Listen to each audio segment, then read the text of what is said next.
Hey, Ty Brady here with Brady Insurance Marketing in the Ty Brady Way, one of the nation's largest field marketing organizations that helps independent agents achieve a 6- and 7-figure income with the systems and strategies that I'm going to talk about with you. A lot of people see where I'm at today and don't understand exactly what I did or what it took. When I started in the industry 10 years ago, it's quite a bit different than it is today. So I think you guys have heard me talk about how I got in the industry. A guy told me about this opportunity in the senior market to sell Medicare. But after I made the decision that I was going to sell Medicare and no other type of insurance, because I tried every other leg of insurance, the process to me is I knew I had to have a plan. I knew I need to have a strategy. And what I would do is I would block out 2 or 3 days just to work on insurance, because I worked the insurance, what I did for insurance for part-time for 5 years. And I was still able to double my income every year for those first 5 years, but I had to block out the time.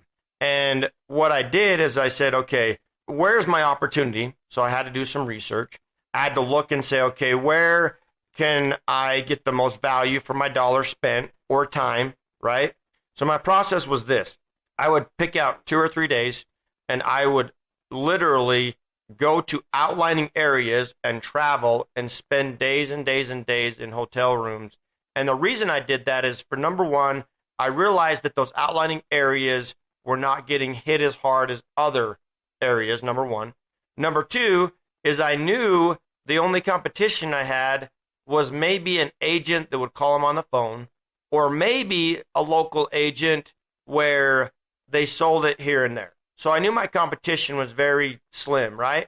And that's where it gave me an edge, because I knew that these outlining areas, no one else was willing to drive 3 or 4 hours and sleep in a hotel room for 3 or 4 days and go and sell.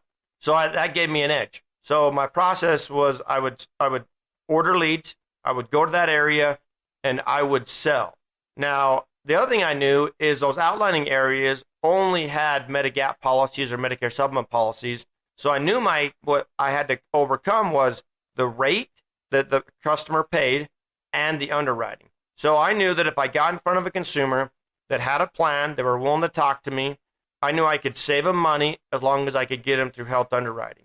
And with that, I knew that I could win based on those two things alone.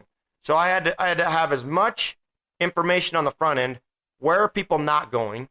And sometimes it was trial and error. I'd pick an area, and it may have been hit really hard, and I was surprised. And I picked another area, and it wasn't hit so hard. So what I would do is I would double down in that area so that I could get the most out of my dollars and the resources that I had, because I didn't have every day. I had only a few days, and I would go, and then I realizing that I knew I had the best rate. I didn't care what people choose, so I had to do was compete against underwriting. And then the other thing I did after I would do all these appointments is I would do a debrief, and I'd be like, okay, where did I mess up? Where did I go wrong? Where did I miss it? Where did I not listen? Because if I knew I had the best rate, I knew I was valuable as an agent, then why did I not close the deal? And I would go back and talk to my mentor. One of the things that he'd always tell me is like, Ty, you got to smoke out the concern. And I'm like, well, smoke out the concern. And he would say, it's one of these 3 things. He says it's either that they don't see the value in you, right? It's not, they don't feel the pain, the value. There's nothing to change because they're comfortable.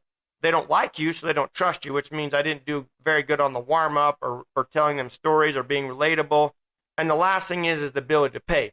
Well, if I knew they were already paying more than what I had to offer, then that wasn't a problem.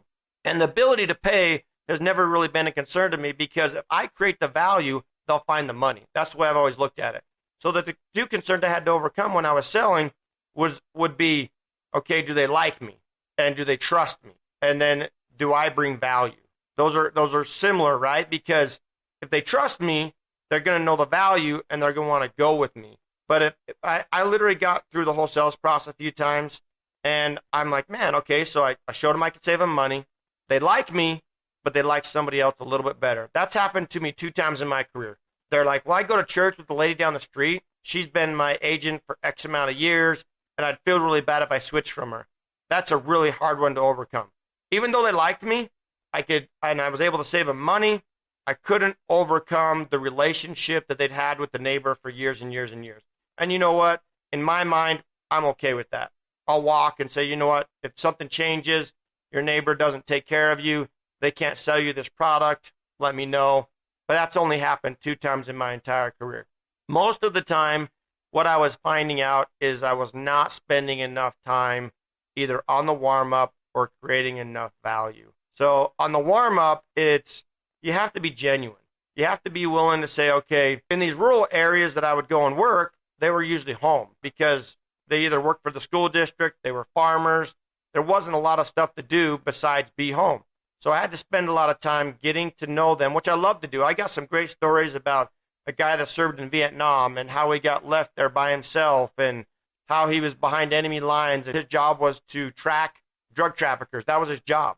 And I've got stories about people going around in airplanes shooting coyotes for the state wildlife. I can go on and on about these stories, building these giant dams, what they do for the school district or how they farm. I love getting to know people and what they're about. And then I was able to genuinely talk about me and my family because I'm very passionate about my family. To this day, a lot of those people I sold 7, 8 years ago are still my clients. They always call me up and ask me, how's your kids, how's your family? Here's what happens. Agents usually do is they call up on a lead card or they're seeing this appointment and they're like, okay, they want to get down to business. They want to get down to brass tacks. If you get down to brass tacks, you're going to lose them and they're going to tell you something like this. I'm not interested. Why should I change? Well, if you're getting that, you need to go back to the warm-up.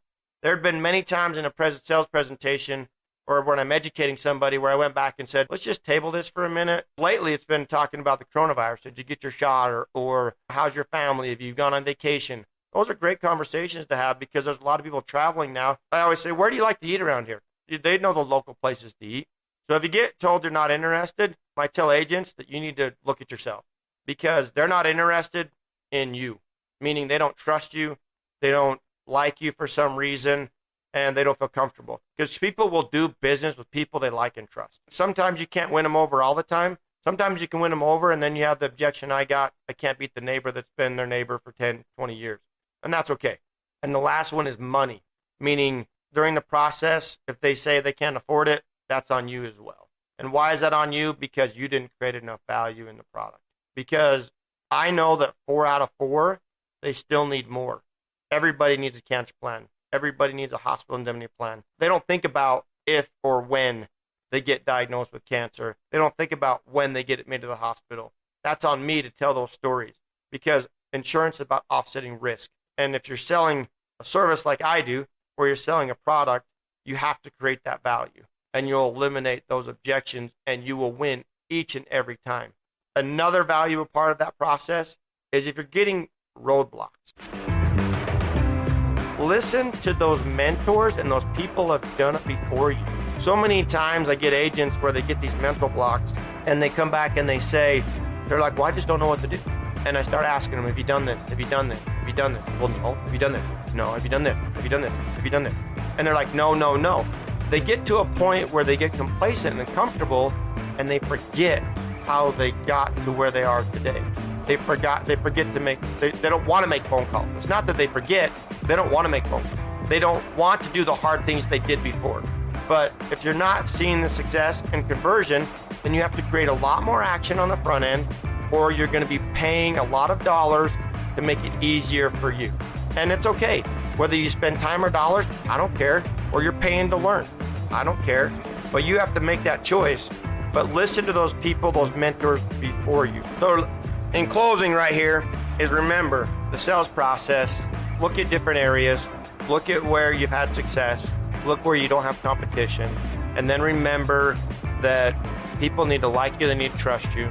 You need to create value. And then the people have to have the ability to pay. And you can eliminate all of it. Listen to your mentors. They'll give you some good tips. But be willing to listen. Don't come back and say, I've tried that. I've done that. It doesn't work. It all works. All the same systems that were here 30, 40 years ago, except for social media and internet, still work. Social media works.